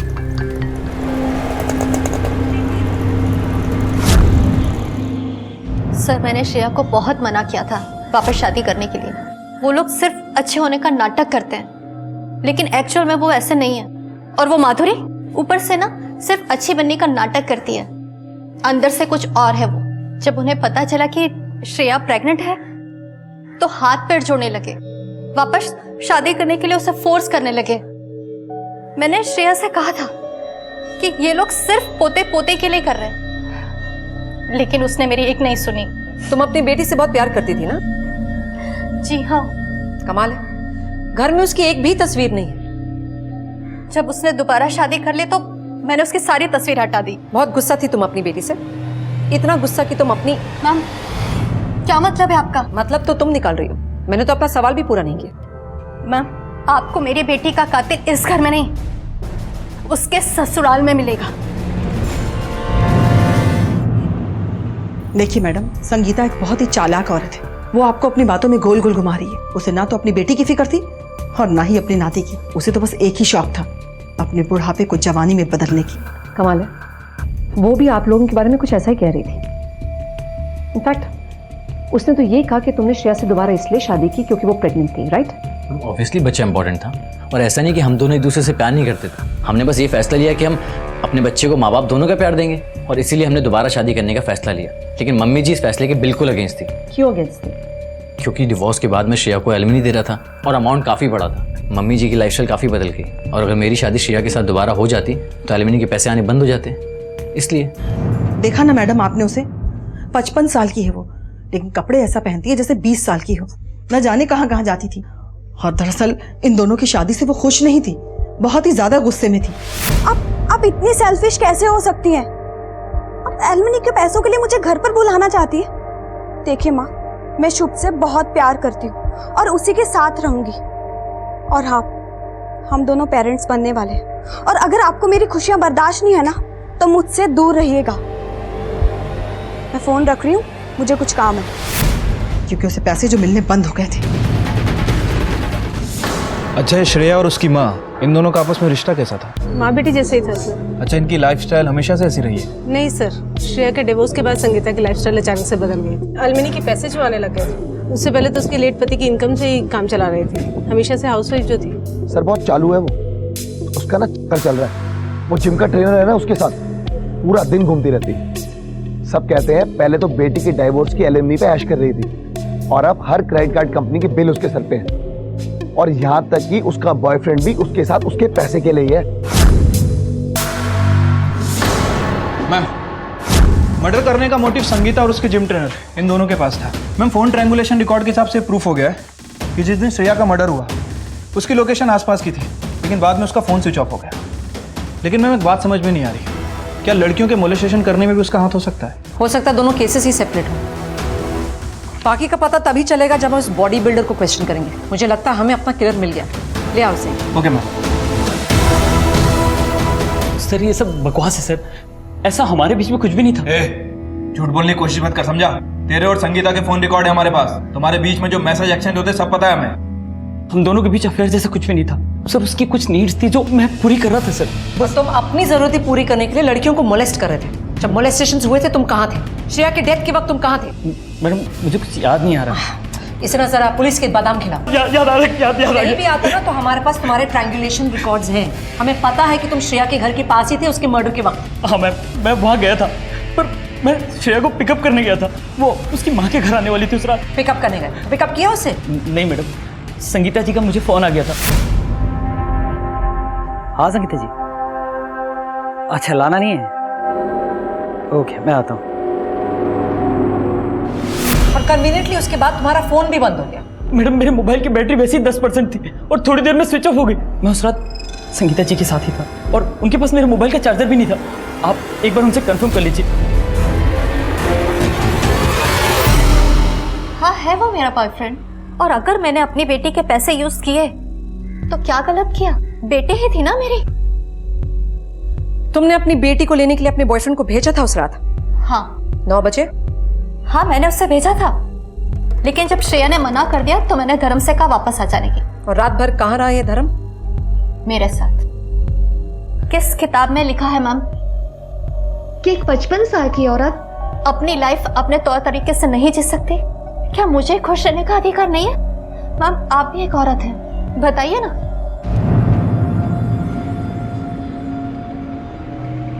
मैं इन लोगों से ना और पूछताछ करनी पड़ेगी। अभी तक ये समझ में नहीं आ रहा है कि इनमें से कौन सही बोल रहा है कौन नहीं। सब एक दूसरे के लिए कवर कर रहे हैं। मैडम, मेरा बेटा बुरा नहीं है, पता नहीं किसी के संगत में आकर उसने ये किया। क्या है ये सब? तुम्हें मिला कहाँ से? वो मसाले के डिब्बे में, संदूक पे, गादी के नीचे, तकिए के नीचे। पता नहीं मैडम उसके पास ये पैसे कहाँ से है। तुम्हारा बेटा इस वक्त कहाँ है? वो मैं तुमसे आखिरी बार पूछ रही हूँ, 2 बार ऑलरेडी पूछ चुकी हूँ। अब सख्ती अपनानी पड़ेगी मुझे। सिर्फ तुम्हारी माँ की वजह से हम सख्त नहीं हो रहे हैं, क्योंकि वो खुद हमारे पास आई थी। यहाँ देखो और मुझे बताओ कि तुम्हारे पास इतने पैसे आए कहाँ से? तुम्हारा मॉलेस्टेशन से, मर्डर से क्या कनेक्शन है? बोलो। मैडम मैंने कुछ नहीं किया, मैंने सिर्फ ब्लैकमेल किया। किसको ब्लैकमेल किया तुमने? उन लड़कों को जिन्होंने लड़कियों को छेड़ा, और मैंने देखा उन्हें। लड़कियों को छेड़ना, मॉलेस्ट करना, इन सब की शुरुआत तूने की थी ना? बोलेगा? नहीं सर, तन्मय ने। नहीं मैम, ये सब विक्की ने शुरू किया। उसी ने मुझे कहा था कि कॉलोनी में लड़कियां छेड़ना आसान होगा और मुझ पर कोई शक भी नहीं करेगा, क्योंकि बचपन से उसी कॉलोनी में रह रहा है। सर वो मजे के लिए। तुम्हारे इस मजे के चक्कर में 4 लड़कियों को जिंदगी भर का सदमा दिया। हिम्मत कैसी हुई तेरी ये सब करने की? शर्म आती है तुम जैसे लोगों को देश का फ्यूचर कहते हो। जैसे तुम मजाक मस्ती कह रहे हो ना, वो एक जुर्म है। ये लड़कियों को छेड़ना, टेक्स्ट मैसेजेस भेजना, मॉलेस्टेशन करना, सब एक जुर्म होता है, इंसानियत और कानून दोनों की नजरों में। तुम लोगों की 1 मिनट की मस्ती और लड़कियों के लिए जिंदगी भर की सजा बन जाती है वो। और जब शुभ ने तुम्हारे मजे रोकने की कोशिश की तो गुस्से में आकर तुमने शुभ के सिर पे मारा और फिर उसकी पत्नी का खून किया, राइट? नहीं मैंने किसी का मर्डर नहीं किया, मैंने शुभ भैया को नहीं मारा। वो तो मेरे पीछे पागलों की तरह चलाते हुए भाग रहे थे, पर अचानक से बीच में रुक गए। और फिर मैम मुझे समझ में नहीं आया कि उन्होंने आपसे झूठ क्यों कहा। मैंने उनके साथ कुछ किया भी नहीं था मैम।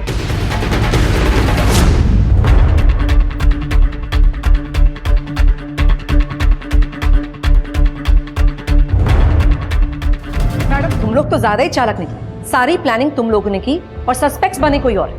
वाह, लेकिन एक बात मुझे बताओ कि अपने ही बेटे को मारते हुए तुम्हारे हाथ नहीं कांपे? कॉलोनी में मॉलेस्टेशन के केस हो रहे थे और उसकी आड़ में तूने अपनी बीवी को मारा। मैं बताता हूँ ना सर, मैं श्रेया को नहीं मारना चाहता था सर। पर मेरी माँ ने कहा कि बस एक ही तरीका है, कर दो। या तो मैं अपनी माँ को चुनूं या श्रेया को। बच्चा होने तक उसे अपने साथ रखेंगे और जब बच्चा हो जाएगा तो किसी तरह से उससे पीछा छुड़ा लेंगे और बच्चे को अपने पास रख लेंगे। तो मेरी माँ ने मुझसे जैसे बोला मैंने वैसा ही किया। उस दिन से नफरत हो गई थी मुझे अपने आप से, घिन आने लगी थी मुझे। मैं मेरे प्यार, मेरी पत्नी, मेरी श्रेया को मार डाला। शुभ तुम्हारी तबीयत तो ठीक है ना? आई एम सॉरी, काश कि तुमने मुझे ये करने पे मजबूर नहीं किया होता। सॉरी क्यों?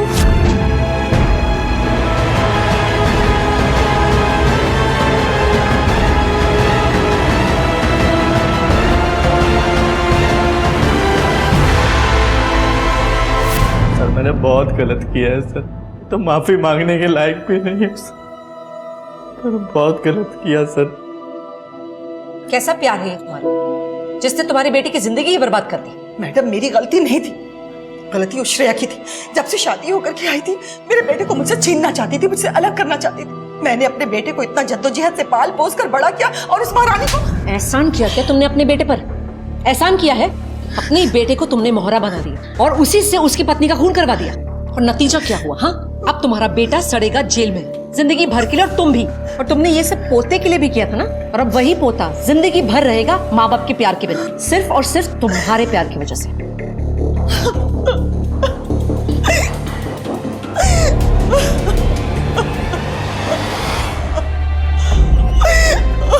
हर रिश्ते की एक सीमा होती है, एक मर्यादा होती है। आप चाहे अपने परिवार, अपने माता पिता, भाई बहनों, बच्चों से कितना भी प्यार क्यों ना करते हैं, लेकिन आपका प्यार दूसरों की घुटन का कारण नहीं बनना चाहिए। रिश्तों की नींव मोह से नहीं, विश्वास से मजबूत होगी। इसलिए रिश्तों की मर्यादा को समझें, उन रिश्तों को बांटना सीखें। अगर हम ऐसा नहीं करेंगे तो आगे चलकर यही घुटन फांसी का फंदा बन सकती है, जैसा कि इस केस में हुआ। मोलेस्टेशन केस के दोनों मुजरिमों तन्मय और विकी को भी जुवेनाइल जेल में भेज दिया गया। लेकिन क्या ऐसे केसेस में सिर्फ जेल काफी होती है? इसके साथ साथ जरूरी होती है एजुकेशन, क्योंकि मोलेस्टेशन केसेस में अक्सर सोसाइटी और अथॉरिटीज सेंसिटिविटी नहीं दिखाते हैं। इसी विचार के साथ अब मैं अनूप सोनी आपसे विदा लेता हूं। फिर मुलाकात होगी अगले एपिसोड में एक और चौंका देने वाले केस के साथ। तब तक अपना और अपने परिवार का ख्याल रखें और देखते रहें क्राइम पेट्रोल डायल 100। सबक एक को सीख हम सबको। जय हिंद। इस तरह के और भी एपिसोड देखने के लिए हमारे चैनल को सब्सक्राइब करें और बेल आइकन दबाना ना भूलें।